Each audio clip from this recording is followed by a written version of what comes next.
What is up, wonderful world of YouTube? I'm back again to do another entry on this Philosophize channel.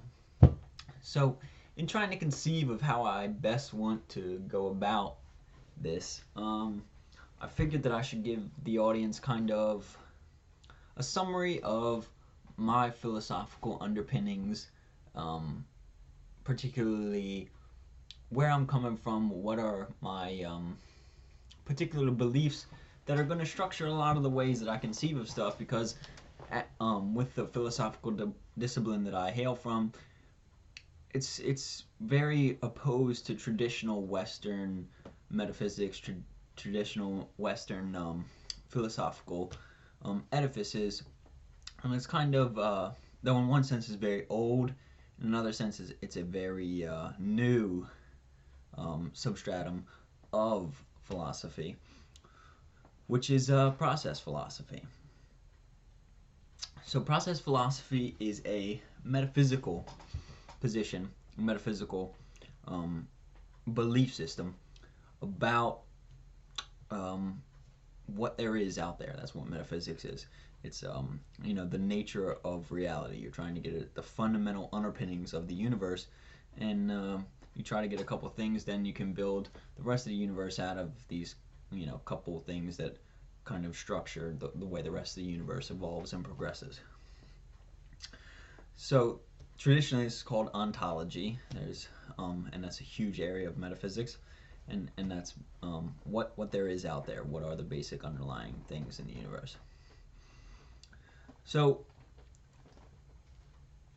traditional metaphysics, going back to Aristotle and a little bit before him, some of the pre-Socratics, traditional metaphysics posits that you have objects, and then out of these objects, that derivatively there is change.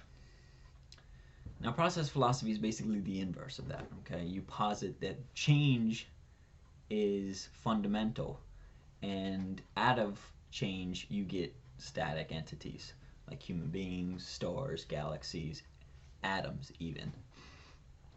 So that's kind of a real quick glance at what process philosophy is. Now there's a lot of different process philosophies at this point in time. The first process philosopher in the Western canon was Heraclitus, who debated basically Parmenides, who had a substance ontology, and that's the reigning paradigm in philosophy for basically the whole Western the whole Western canon.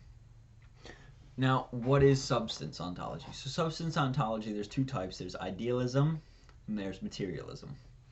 Now, idealism is that mind is the primary substance, and materialism is that matter is the primary substance. So why do I not believe in substance ontology? Well, one thing, if anybody knows Locke, John Locke, he has a real difficult time in a particular place in his philosophy where he kind of gave this abstract notion of idea a primary place in his philosophical edifice. And the problem was for him that he wanted to say that an idea is something that is left over once you take all the qualities away. And a lot of process philosophers kind of make fun of this notion with a little quip, the something I know not what. Because when you think of anything, think of a duck, for instance. Okay, what makes a duck a duck? Okay, it's a type of bird. All right, so let's take all the qualities away from it being a bird. Okay, well now, all right, now it loses its wings and we have some kind of amorphous mammal. All right, well you take everything away that makes it a mammal, so you kind of have, now you're just left with like these systems and relations. Well, you take all that away and you find out that if you do this with anything, where is the underlying substance that is promised to us? Where is the matter that's there? I mean, you take away what a rock is. You'd strip all its qualities away, and you're left with this bare, abstract idea. And we don't know if that exists. We can't conceive of it because whenever you try and bring a picture up in your mind, well, it's a picture without any qualities. Well, what the hell is that? You don't know what it is. Nobody does. So there's a lot of other reasons why I'm a process philosopher, and I'll get more in depth into it as we go along through this journey. But that is one big reason why I am very skeptical of substance philosophy, because you know, with these substances, there's a lot of problems that come up because you start having to strip everything away, and it becomes so abstract that we can't even conceive of it anymore. And so you're basing your whole philosophical position on something that we don't even understand and we can't even conceive of, and seems to defy all logical um, ways of dealing with it. I mean, what is an image without any qualities? Who the hell knows?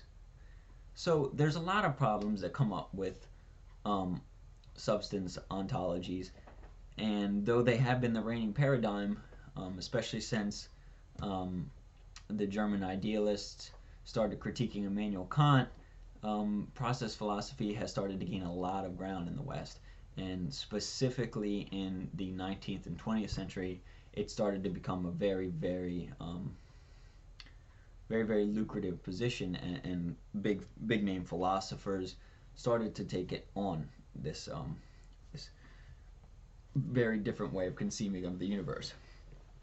So that's basically it for this video. I just wanted to give you a very cursory glance of process philosophy, give you some of the problems I see with traditional ontology. There's a lot more problems, a lot more ways of cashing out the very beneficial aspects of process philosophy. I think it makes a lot of intuitive sense, and we'll get into those, you know, with regards to ethics and philosophy of the mind, which has been big in bringing process philosophy into the forefront, because a lot of ways to try and deal with consciousness and all them traditional